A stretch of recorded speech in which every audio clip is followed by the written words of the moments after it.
சுதேசி பொருட்களை ஊக்குவிக்கும் வகையில் சென்னை கோபாலபுரம் காதி பவனில் விற்பனை பொருட்களை பார்வையிட்ட பாஜக மாநில தலைவர் நயினார் நாகேந்திரன் கதர் வேட்டி சட்டைகளை வாங்கினார். சுதேசி பொருட்களை வாங்க வேண்டும், உள்நாட்டு விற்பனையை ஊக்குவிக்க வேண்டும், நம் நாட்டு பொருட்கள் சிறந்தவை என்பதை உலகிற்கு உணர்த்த வேண்டும் என்ற நோக்கத்தில் பிரதமர் மோடி பல்வேறு முயற்சிகளை எடுத்து வருவதாக கூறினார்.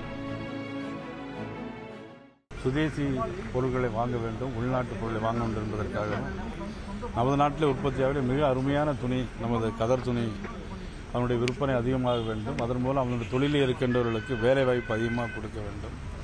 நம் நாட்டு பொருள்களே சிறந்தது என்பதை உலகுக்கு உணர்த்த வேண்டும் என்பதன் அடிப்படையில் கதர் கிராம தொழில்களை மேம்படுத்த வேண்டும் என்பதற்காக பாரத பிரதமர் நரேந்திர மோடி அவர்கள் இதற்காக பல்வேறு முயற்சிகள் எடுத்து வந்து கொண்டிருக்கிறார்கள். அதனுடைய அடிப்படையில் ஒரு விழிப்புணர்வு வேண்டும் என்பதற்காக எல்லோருமே இனிமேல் கதர் முடிந்தவரையிலும் கதர் ஆடைகளையும் கிராம தொழிலை ஊக்குவிக்க வேண்டும் என்பதற்காகவும் இன்றைக்கு நாங்கள் எல்லாம் வாங்கிட்டு இருக்கிறோம்.